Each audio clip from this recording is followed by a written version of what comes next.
Society. By design, everybody from the beginning of mankind until now starts with the notion that life is a bed of roses. It's nothing but kicks, a glory road. That's the way your mind points when you are born. Our mind is of such a nature that it cannot survive and won't work without a fantasy that has nothing to do with reality. If you get stuck looking at too much reality, you're going to come apart at the seams. Life will become meaningless, and your mind will refuse to have anything to do with it. The longer you live, if you live long enough and can maintain any essence of sanity, you discover that these fantasies are built into your head to keep you putting up with it. You may get to the point where you're not willing to put up with it under any circumstances, and your mind collapses, which is what happened to me. The whole of society is endlessly trying to make good on things that are worthless. They spend their lifetime pumping themselves up with fantasy because they can't stand the facts. By design, you are extremely limited from this physical side as to what you're supposed to be concerned with. You cannot maintain interest in what you're not designed to be playing with. Although we're designed to look at the world a certain way, when you start calling this basic design Pollyanna, you are in trouble over your eyeballs. Anything that pays the bills or works in the everyday world, including psychological systems, is never able to be rejected or seen for its errors. As long as you pay the bills, you have little chance of escaping your thought patterns. You never get to see how things are on the other side of the street, so to speak. If it works, it is self-maintaining, including all the mistakes built into the mindset. The average person has a set of succeeding habits designed to master the simple production of livelihood, and never seriously questions life unless he has a disastrous defeat. You are incapable of it. Knowing this is necessary in order to understand people's personal psychologies. You never get to the other side of the street because you are satisfied with what's on your side. This is why the older a person gets, the narrower their inner options get. They've been successful for so long in looking at things one way. We're creatures of habit. We want to have all the answers out in front of us and everything ready. That's why a person always goes back to his old answers. You're in a dilemma. You don't want to change, but you don't want to change. It's threatening and painful to change. The essence of change is discomfort. People only go as far as they need to go. There are very few people who have the capacity to separate themselves from the people around them. Familiarity breeds contempt. You don't knowingly heap yourself with your own abuse. You heap somebody else with it. This is all to answer the need for getting the crops in. When you are threatened, you dump it on everyone and anyone who is available in order to get free enough to be able to do the day's work. You've got to get free enough to be able to accomplish a day's work, pay the bills, and get fed. It all comes back to that first necessity of survival that we're all painfully grinding on, all of us. The average person, due to the needs of the functions of projection and transference, is out working on somebody else all the time without knowing they are doing it, trying to discharge their own anxieties. Some actually live on the other people's pain.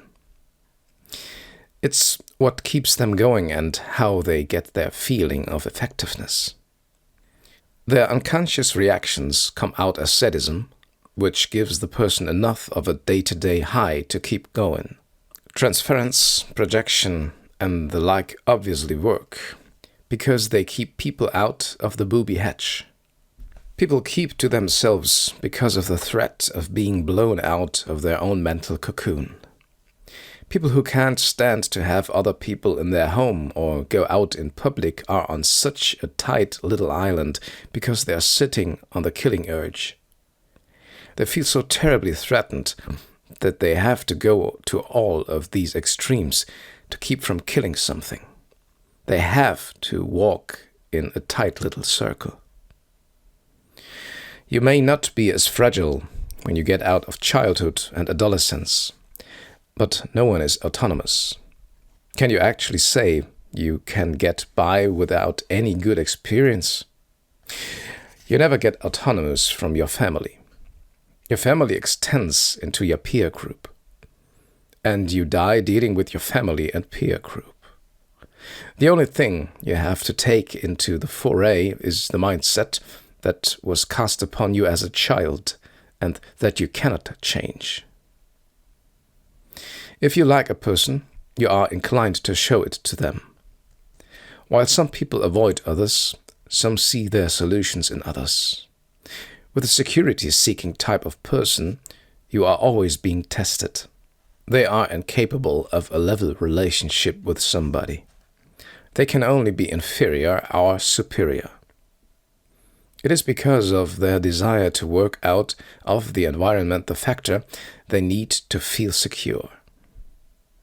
But so long as you are seeking security, you cannot achieve it.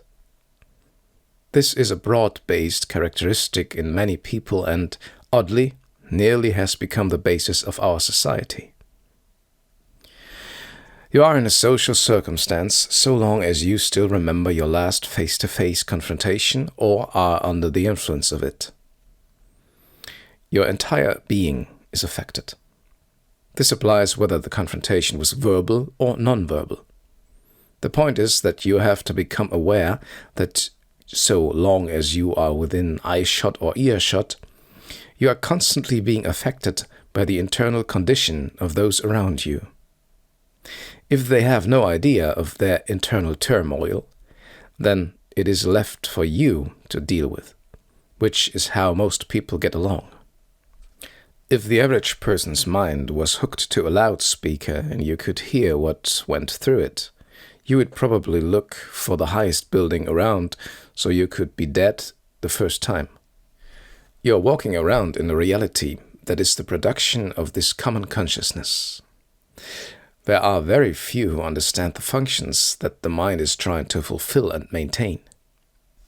My view of the common consciousness is that it is a trash heap, a moldering dung heap. How many people do you know who are clearly conscious of, and broadly and deeply versed in, the information required to ensure that their children will have insight, understanding, and wisdom? Normal people would do anything on earth to avoid talking about or looking at what goes on in their own head. That thought led me to the first clear insight I ever had. These people are crazy. I was just a kid. Then I spent a year on who was crazy. They were out there living in the world, and I was just a kid. They paid the bills but were scared to death of their own heads. So, I was crazy, but who was sane? Something that helped me was the thought that I was crazy, but that it was a perfectly normal reaction to the circumstance. That left me off a big hook. People defend themselves from their own best interests and don't know to stop it. The objective is to find a natural process to come back into operation. It comes back in spontaneously. You stumble onto it, then you learn how to use it. The first thing is that you have an ego set up, without knowing how it came into existence or the ramifications of it, that prevents you. It has to leak through or trick you out of the way, so to speak, so you can get out there where you can see things. In this world, there are two available mindsets. One direction is to experience truth, to know what it means to light your whole body up with insight, to make it your highest goal to have the experience of overwhelming insight and comprehension of the whole realm of human experience. That's one mindset or direction that accounts for maybe 1% of the total. The entire rest of the mindsets is what you are involved in everyday life, and is running away from the first mindset. You are terrified by it. Everything everybody does is designed to destroy the possibility of ever getting to the first mindset. That is the big problem. The average person's mind is full of so much tripe and garbage, and is so far divorced from understanding what is going on here, that the miracle is that anything gets accomplished. If it weren't for mankind's capability of reducing complex tasks into simple, repetitive tasks, we'd have nothing. If it required a creative imagination every minute to survive, the survival rate would be 0. The average mind is a garbage heap that is 99% disabled. My view is that through our capacity to reduce things to simple elements, and resultantly the ability to maintain vast hordes of people in a very material, comfortable life through simple efforts, that we've finally gotten to the point where we've bought enough time for a few people who have the genetic propensity to be the resolvers, the true researchers, the perceivers of new information and insight into the workings of the mind. We finally have the circumstances where they can maintain themselves while trying to do this work.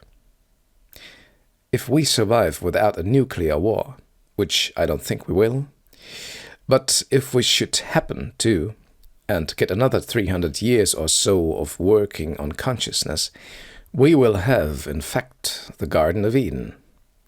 If we could train people to have the capacity to come to their own fulfillment in minding their own business instead of somebody else's business, we would have such a blissful state on earth that it truly would be the Garden of Eden. That's my view of what could be.